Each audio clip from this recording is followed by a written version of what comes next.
Hey, let me ask you a question real quick.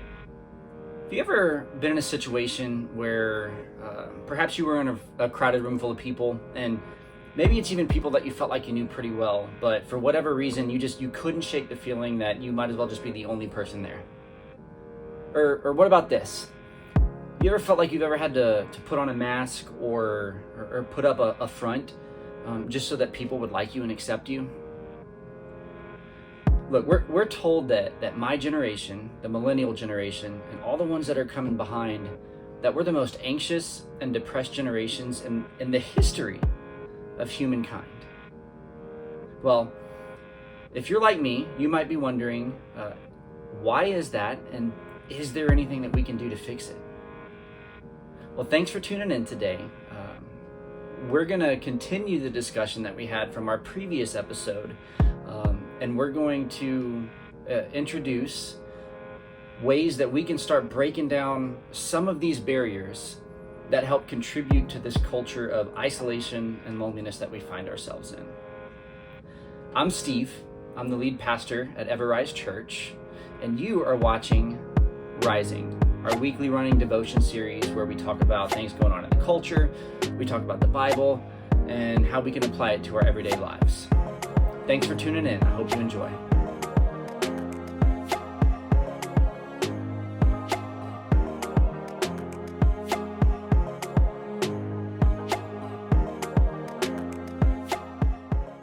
Welcome to episode 2 of Rising. In our first episode, we identified 3 barriers that help contribute to this culture of isolation and loneliness that we find ourselves in. And in episode 1, we identified and discussed about the first of those 3 barriers, which was basically just ourselves. In this episode, what we're going to talk about is the second barrier of isolation and what we can do to begin changing the narrative and changing the culture to make sure that people don't feel so isolated and lonely. Now, if you're watching this, then you're probably viewing this on some sort of a social media platform. So with that being said, I just want you to stop for just a second. And I just want you to think about some of the typical posts that you see come across your feed every single day. Just think about it for a second. You see, social media can be a really good tool. It can be awesome, and it can have so many wonderful benefits. But if we're not careful, we can also become victim and fall prey to its downside. You see, because just think about all these posts. Typically, what do you see? You see people celebrating things, right? You see people that are posting maybe good news or good things happening to their family, right? We see all those people that just seem like they're put together. They've got it all figured out, and quite honestly, in our heads, we just feel like that they're just living the perfect life. Well, I think every single one of us has a tendency to do that, because let's be real. At the end of the day, we want to put our best foot forward, don't we? We want to make sure that we're posting things that are going to portray ourselves just in the best light possible. And that's not necessarily a bad thing in itself. But what ends up happening, if we're not careful, is we kind of begin to pick and choose what we want people to see and know about our lives.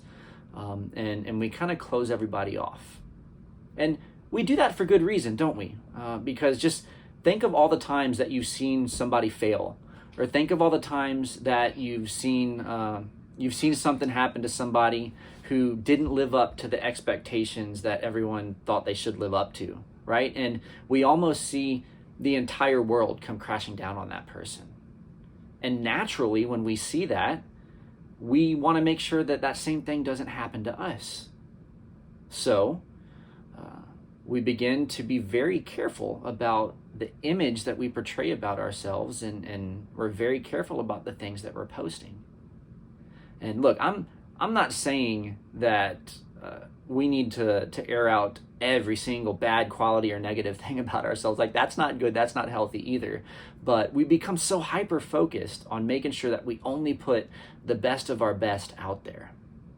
And this happens, I think, for the most part, unintentionally. I don't think we make a conscious effort to do these things. But as we begin to pick and choose, and as we begin to just put only our best foot forward online, what ends up happening is we end up putting ourselves on this pedestal, and with each post, it gets higher and higher and higher. And eventually, we get to the point to where we get so high when we look down, we think to ourselves like, man, if I fall off this thing, it's going to be really bad. And so we become even more careful. We become even more cautious about what we let people see about us, about who we let into our lives, because subconsciously and under the surface, we're just afraid that when we don't live up to the expectations that people have about us, that we're going to be like that person who, when they fall, it just seems like everything comes crashing down on top of them. So what can we do to fix that? Look, today I want to share a quick story with you that we see from the Bible in the book of John. It's found in chapter 8, and what I'm going to take from is in verses 2 through 11. Now, I'm not going to read the whole thing for you right now. I would encourage you to pull up a Bible app on your phone, or if you've got a Bible in front of you, to get the text and read through it, because it's a really good text. But I'm just going to kind of summarize what happens with this encounter between Jesus and a certain woman who was caught doing something, and then the group of people that was just there witnessing. So, in this story, basically what we see is the religious leaders of Jesus's time had kind of laid a trap for him because he was getting really popular. He was challenging their authority, and they didn't like it.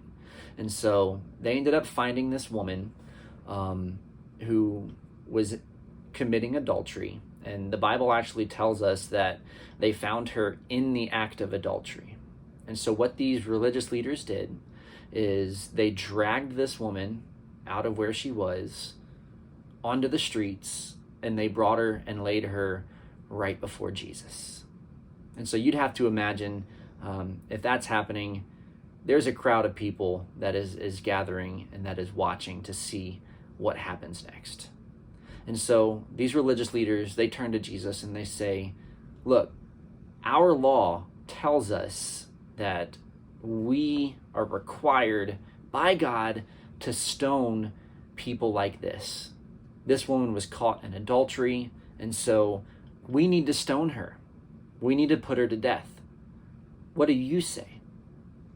And Jesus ignores him at first. He bends down, and the Bible says that he actually starts writing something in the dirt. It doesn't tell us what he writes, but it does let us know that he's doing that. And so these religious leaders, they keep pressing him. They keep pushing Jesus for an answer. And so finally he stands up and he says, look, whichever one of you doesn't have any sin in your life, you can be the one to throw the first stone. And in that moment, all those religious leaders, all the people in the crowd that had gathered around, they were confronted with the reality that every single person there was a sinful person and had sin in their life. And so one by one, they all slowly walked away until it was just Jesus left with this woman. And so he looks up and he basically is just like, where did everybody go? And she says, they all left. And Jesus says, well, look, they didn't condemn you, neither do I. Go and leave your life of sin. Now, just stop for a minute and try to put yourself in the shoes of this woman. She's drug out into the streets, and we know that she is in the middle of a crowd of people. But I would have to imagine in that moment, she probably felt like she was the only person there. Just left, drowning in her humiliation, her shame, her sin and just the embarrassment that she found herself in. And a big part of that is because of the reaction of the religious leaders, the reaction of the people that gathered around to watch all this unfold. How many times do we see people react like the religious leaders from this story, where they're so quick to forget about their own flaws and imperfections and failures, and they just highlight everybody else's? How oftentimes do we react that way? We all see it. We've all been guilty of it, right? Instead of being slow to speak and slow to anger and quick to listen, we're so quick to want to point out the flaws and imperfections of everybody else. And then we blast them, we say things about them online, we stop talking to people, and we do that as if we don't have anything going on in our own lives that we wouldn't be proud of. So, as we find ourselves in this culture of isolation and loneliness, one thing that we can do to help is to respond more like Jesus when people fail, when people make mistakes. And maybe it could even be really something big. Like, I'm not trying to make light of anything. What this woman did was wrong, and it was a big deal. But what I'm saying is, if we want people to open up, if we want people to have real, meaningful, deep, caring connections, which we know we all need, if we want people to stop feeling so isolated and alone, how about instead of blowing up on somebody and shaming them in front of everybody else, what if we just encouraged them? What if we just loved them really well in spite of whatever it is that they may have done? What if we were there to offer support and acceptance to this person? Now, that doesn't mean that we may agree with what happened or what they did, but instead of just trying to humiliate somebody and talk bad about them, if we treated them with love and respect, and quite honestly, for a lot of these people, it's their lowest of lows. It's their time, their darkest time, their time of greatest need. I feel like if we began to treat people the way that Jesus treated this woman, that we would see a change in our culture. We would even see a change in ourselves. And rather than everyone being so afraid to show their real self, rather than having everyone be so afraid that the world is going to come crashing down on top of them if they fail, well, then maybe people would realize, hey, yeah, I do have some work to do, but I don't have to be afraid because I know I've got people that are going to love me and support me, encourage me, and just help me walk through whatever it is I'm dealing with. So y'all, if you really want to start breaking down some of these barriers to isolation, what I'm advocating for today is let's just not lose sight of the fact that we all have our own flaws. We all have our things, our skeletons in the closet. We all have things that we just don't want everybody else to know about us. So when we find that happening to somebody else, instead of just jumping on the bandwagon and shaming them, why don't we extend a helping hand? Why don't we share a kind word or a caring gesture? And let's walk beside that person and help them up so that they don't have to feel like they're going through whatever it is they're going through completely alone. Because if we're honest, we've all probably been in that situation ourselves. Well, all right, y'all. Thank y'all so much for tuning in to this episode. We're going to go ahead and wrap it up there.